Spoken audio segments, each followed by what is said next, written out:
Movie शुरू होती है और हम देखते हैं आर्या नाम की लड़की को जो कि एक स्टूडेंट है। आर्या के पापा उसे स्कूल से लेने आए होते हैं जिनका नाम अथर्व है और अथर्व एक पायलट है। आर्या अपने पापा से कहती है कि मुझे दोस्तों के साथ लद्दाख घूमने जाना है और अथर्व नहीं चाहता कि वो दोस्तों के साथ इतनी दूर घूमने जाए, लेकिन आर्या एकदम जिद करने लग जाती है। फिर रात को खाने के टाइम भी आर्या वही जिद करती है कि उसे दोस्तों के साथ घूमने जाना है। उसके पापा मान जाते हैं और कहते हैं जाने से पहले मुझे तुम्हारे सारे दोस्तों का नाम और मोबाइल नंबर, उनके पिता का नाम, मोबाइल नंबर सब मुझे चाहिए और तुम अपना लाइव लोकेशन हर वक्त हमें भेजती रहोगी। लेकिन आर्या फिर भी मान जाती है। और इधर आर्या का छोटा भाई अंश मोबाइल पे लगा है। उसका पापा अथर्व मोबाइल छीन लेता है और कहता है जल्दी जल्दी खाना खाकर सो जाओ, कल सुबह हमें फार्म हाउस जाना है। फिर सुबह सब लोग फार्म हाउस के लिए निकल पड़ते हैं। रास्ते में अथर्व अपनी पत्नी से कहता है चलो हम ढाबे में रुककर पराठा खाते हैं। बीना कहती है चलो खाते हैं। फिर सब लोग एक ढाबे पर रुकते हैं, अंदर जाकर पराठा ऑर्डर करते हैं। आर्या को पराठा पसंद नहीं आता क्योंकि बहुत तेल था उसमें। वो कहती है डैड मुझे नहीं खाना है। अथर्व कहता खा लो, कुछ नहीं होगा। वो बहुत समझाता है फिर भी वो पराठा नहीं खाती। फिर अथर्व वेटर से कहता है भई एक चाय लेकर आओ। वेटर कहता है सर चाय के लिए आपको अलग से टोकन लेना पड़ेगा। अथर्व टोकन लेने जाता है और 500 का नोट देता है। ढाबे वाला बोलता है छुट्टा 10 रुपए दो। अथर्व बोलता है पराठे का पैसा भी काट लो। चाय वाला बोलता है उसका पैसा अलग जगह पर देना है। फिर एक आदमी आता है और 2 चाय का टोकन लेता है और उसमें से एक अथर्व को देता है। अथर्व कहता है छुट्टा है आपके पास? वो आदमी कहता है मेरे पास छुट्टा नहीं है, पर आप इसे रख लो। अथर्व कहता है मेरी बीवी के पास देखता हूँ, अगर उसके पास छुट्टा है तो मैं आपको दे देता हूँ। वो आदमी कहता है 10 रुपए से कुछ फर्क नहीं पड़ता, आप रख लो। अथर्व उसे थैंक्स बोलता है और चला जाता है।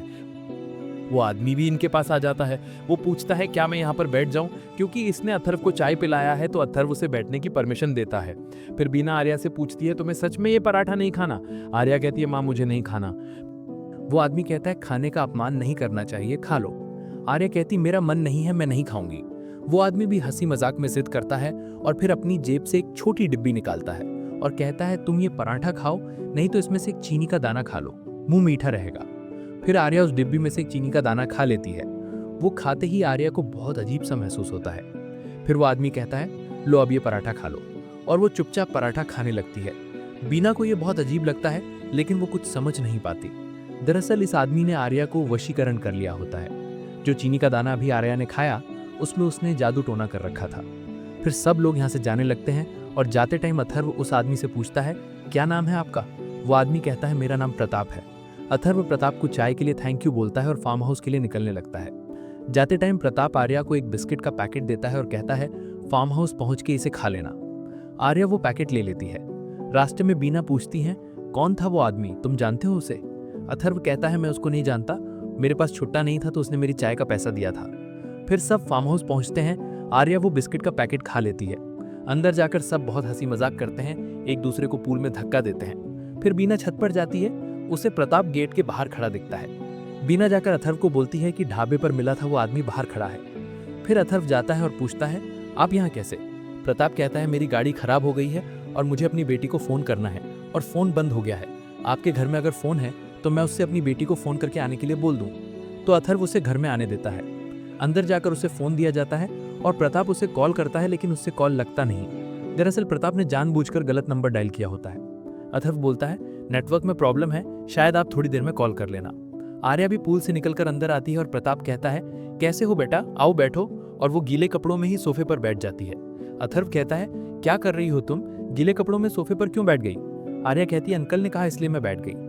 फिर प्रताप कहता है गीले कपड़े चेंज करके आओ, फिर आकर बैठो। तो आर्या चेंज करने के लिए चली जाती है। थोड़ी देर में आर्या वापस आती है और प्रताप से बातें करने लगती है। बातों बातों में प्रताप उससे उसके बारे में सारी जानकारी निकाल लेता है। फिर बारिश शुरू हो जाती है और शाम हो जाती है। सब लोग एक साथ बैठे हैं और प्रताप कहता है आपने अपनी बेटी को बहुत फ्रीडम दे रखी है। अथर्व कहता है ये हमारे घर का मामला है, आप इसमें मत घुसो। प्रताप आर्या को कहता है अपने बॉयफ्रेंड को कॉल करो और उससे ब्रेकअप कर लो। आर्या फोन करती है और ब्रेकअप कर लेती है। बीना और अथर्व दोनों बहुत हैरान हो जाते हैं। बीना कहती है आर्या तुझे क्या हुआ, तू क्या कर रही है? वो पूछती है तू ठीक है? आर्या कहती है नहीं। फिर प्रताप आर्या से कहता है कहो कि तुम ठीक हो। फिर आर्या कहती है मैं ठीक हूँ। आर्या के माता पिता दोनों समझ नहीं पाते हैं कि ये सब क्या हो रहा है। तब अथर्व कहता है चलो मैं आपको घर छोड़ाता हूँ। प्रताप कहता है मुझे कहीं नहीं जाना, मेरा काम खत्म किए बिना मैं कहीं नहीं जाऊंगा। अथर्व गुस्सा हो जाता है और प्रताप को घर से भगाने लगता है। तभी प्रताप आर्या से कहता है आर्या तुम अपने मम्मी पापा को मुझे घर से निकालने से रोको। तो आर्या सामने आ जाती है और अपने मम्मी पापा से झगड़ा करने लगती है। वो कहती है अंकल कहीं नहीं जाएंगे, वो यहीं रहेंगे। अथर्व कहता है आर्या तू मुझे इसको घर से बाहर निकालने से क्यों रोक रही है? आर्या बोलती है इन्होंने मुझे कहा है इसलिए। आर्या प्रताप के वश में है ये दिखाने के लिए प्रताप आर्या को चाय पत्ती देता है और बोलता है ये चाय पत्ती सब खा लो। तो आर्या चाय पत्ती खाने लगती है। अथर्व कुछ समझ नहीं पा रहा है कि आर्या ये सब क्यों कर रही है, तो बीना को समझ आ जाता है और कहती है इसने आर्या को वशीकरण किया है। अथर्व कहता है वशीकरण जैसा कुछ नहीं होता। तो प्रताप कहता है मैंने इतना एग्जाम्पल दिया तुमको फिर भी नहीं मान रहे हो। तो फिर प्रताप कहता है रुको मैं तुम्हें एक और एग्जाम्पल देता हूँ। वो कहता है आर्या अपने पापा को एक थप्पड़ मारो, और आर्या थप्पड़ मार देती है। फिर सब लोग शांत होकर बैठ जाते हैं और अथर्व प्रताप से कहता है तुम ये सब क्यों कर रहे हो, तुम्हें क्या चाहिए? तो प्रताप कहता है मुझे तुम्हारी बेटी चाहिए। अथर्व कहता है ऐसा कभी नहीं होगा।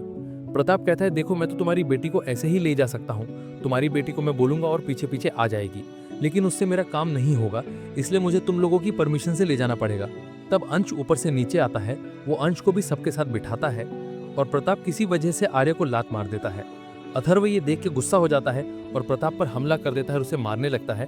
तभी प्रताप आर्या से बोलता है आर्या तुम अपने भाई का सिर फोड़ दो, और आर्या जाके अंश का सिर फोड़ देती है और वो बहुत जख्मी हो जाता है, उसे हॉस्पिटल ले जाना है। इसलिए बीना प्रताप से कहती है प्लीज हमें अंश को हॉस्पिटल ले जाने दो, लेकिन वो किसी को हॉस्पिटल नहीं जाने देता, वो मना कर देता है। प्रताप आर्या से कहता है जाओ जाकर चाकू लेकर आओ, और अगर तुम्हारे मम्मी पापा में से कोई मुझे मारने आए तो इनको तुम चाकू मार देना।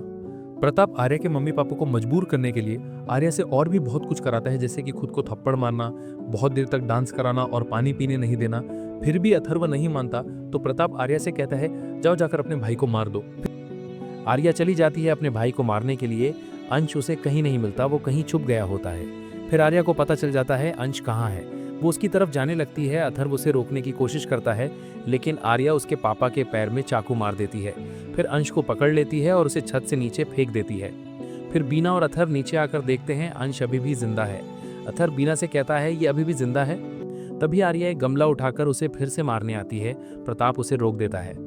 अथर्व प्रताप को कहता है मुझे मेरे बेटे को हॉस्पिटल ले जाना है, प्लीज उसे ले जाने दो। तो प्रताप कहता है अपनी बेटी को अपनी इच्छा से मुझे सौंप दो और अपने बेटे को बचा लो। फिर बीना मान जाती है और रोते हुए कहती है ले जाओ।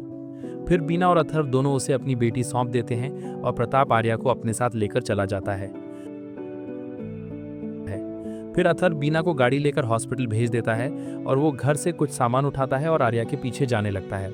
इधर हम देखते हैं बीना अंश को हॉस्पिटल लेके जा रही होती है, तभी इनका एक्सीडेंट हो जाता है और दोनों मर जाते हैं। अथर्व को ये सब पता नहीं होता, वो जंगल में चलते चलते प्रताप के घर पहुंच जाता है और तभी कुछ लड़कियां अथर्व पर हमला कर देती हैं।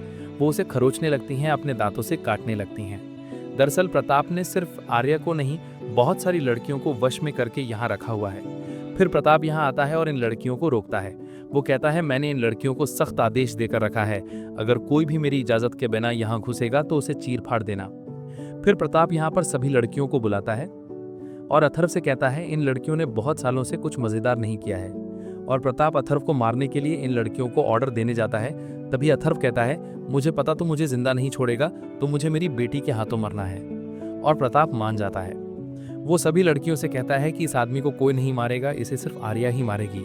तब अथर्व उठता है और आर्या के दोनों कानों में कैंची तोड़कर डाल देता है और उसके कान से खून निकलने लगता है।